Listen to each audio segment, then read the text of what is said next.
the Lit Chicks podcast. We are Mary Ellen Humphrey, and I am Susan Landrigan. And we're coming to you from the Innovation Studio at Lakeshore Center for the Arts in Westfield, New York. Today, we're going to discuss NaNoRhyMo. Whoa. Yeah, and I don't quite understand NaNoRhyMo, so could you please explain it to us? I kind of feel a little bit like an expert because I think this is either my 18th or 19th year doing it. And it's a program that was started early 2000s to write the first draft of a novel. It's NaNoRhyMo, so it's National Novel Writing Month, kind of pulled apart to make NaNoRhyMo. And it's a nonprofit. The website is NaNoRhyMo.org. It's free. You don't have to pay anything. They do have fundraisers, but you don't have to. And every year, starting in November 1st, you begin the first draft of a new book. And I say a new book because a novel, it can be a novel, but sometimes I've done memoirs, sometimes I've done nonfiction books, and sometimes I've done fiction. Most of the time fiction. But your goal is to, in 30 days, complete a 50,000-word first draft of a new book project. It's a lot. But here's the thing. I use this myself as a writing exercise to jumpstart my winter writing program, because I don't write in the summertime that much. I might write a little bit, but I'm so distracted. I like to be outdoors, enjoy the weather. There's other things to do. Right, there's a lot going on. But in the winter, especially here, I was going to say in New England, but here in the sort of northern half of the country, we have long winters.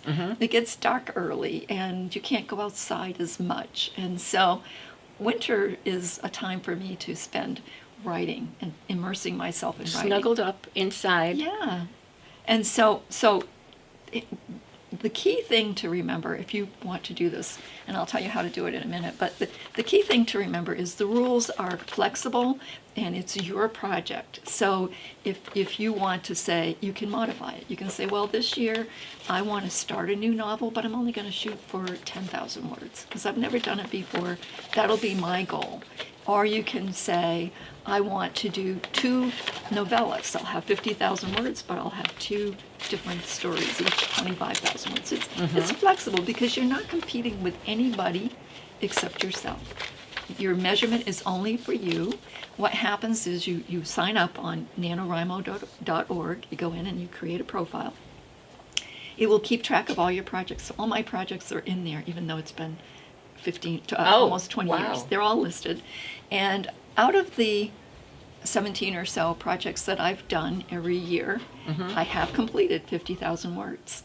And I'm not exceptional, I'm just determined. And there's some tricks to how to do that. But you go in and you sign up and you create your profile, you put in a working title. Don't worry if it's not perfect.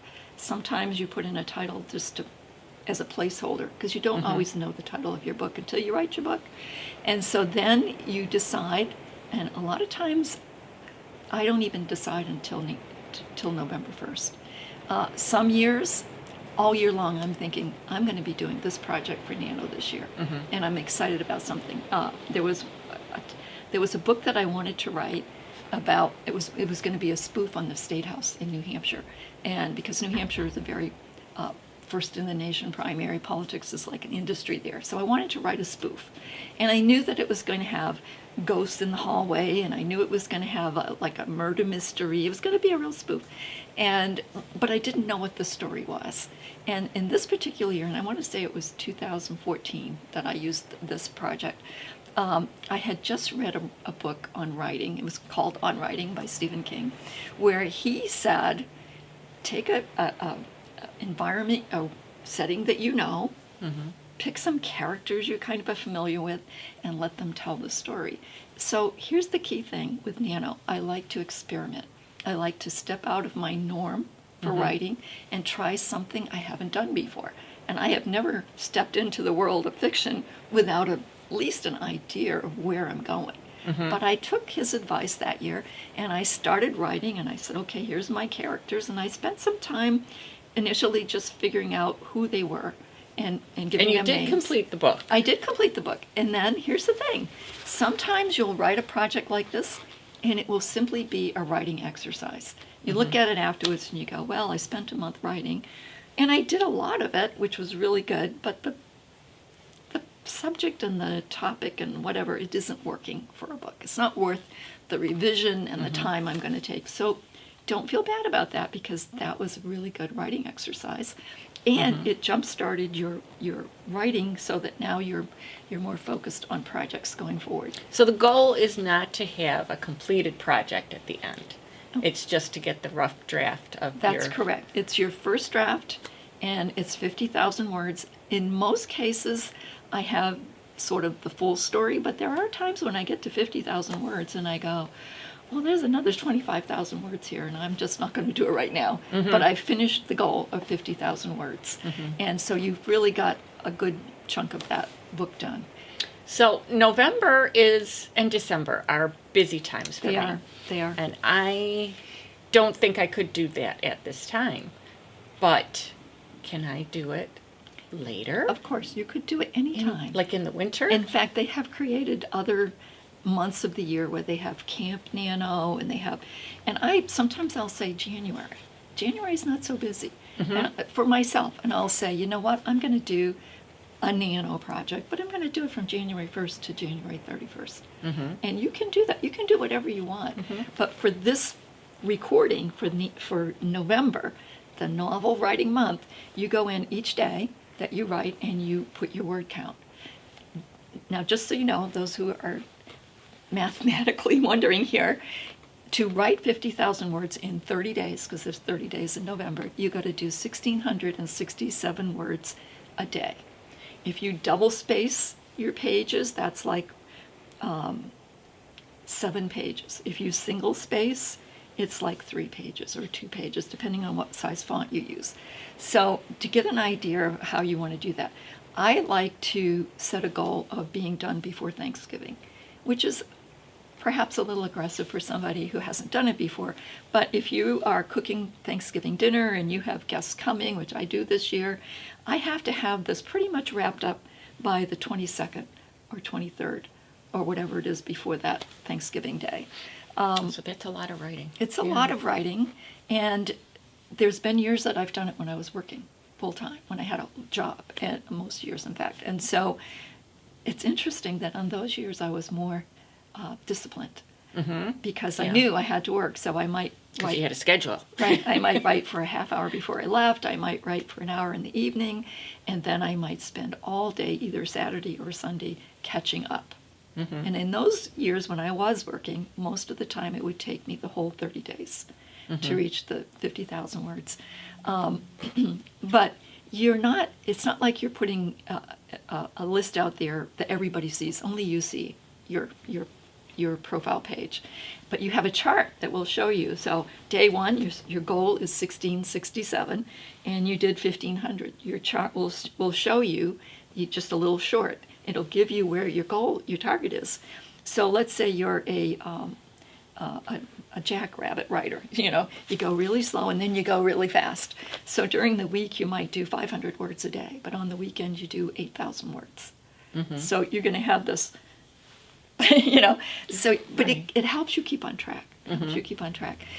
Some of the suggestions I would give to people, if you have an outline or you have a book in mind, maybe make some notes before you start, but don't write it yet. Just maybe make a list of your characters. Here's the plot, the timeline. That might help you if you're feeling insecure. And everybody who writes is a little different. So for me, a lot of times, I will see the story in my head. I'll get this kernel of an idea, and it will permeate. It will sprout. It will start growing. It could take a year. It could take 5 years. Whatever time it takes for that story to kind of be ready to bloom. But then when I sit down, I see I kind of have this focus of here's the scenes, and I'll make a list of the scenes. This is not always complete, but it's the story. Now, you met the founder of NaNoRhyMo. I did. He wasn't the founder. He was the director for almost 10 years. Okay. A guy named Faulkner. I can forget his first name. I met him at the Chautauqua Institute this past summer. And you took one of his class? I didn't take his class, but I went over to see him to talk about Nano. And when I told him I had completed 17, I think, years, he was impressed. I'm just making me feel good. because it is a bit daunting. So my encouragement and my advice is don't let the numbers bother you. If you start out and you want to run a marathon and you think, or even a 5-mile race, if you're not in shape, 5 miles, oh my goodness, you get, 20 feet in and you're ready to quit, because you psych yourself out. So don't do that. If your first experience is just to say, I'm going to do the best I can, and my goal might be less than 50, but so you can set your own goals. Yes, you don't you have can. to do exactly. We are going to have a write-in here at the Arts Center on Saturdays from 9 to 4. I will be in the writing room, except for the 22nd or 3rd, whichever Saturday that is, because I have to be somewhere. Maybe someone else can cover. But I will be here in our writing room, so we can come in and have what's called a write-in. So part of what I love about Nano is it's an online event, but it's a networking of writers. And in a lot of areas, they have what's called a write-in.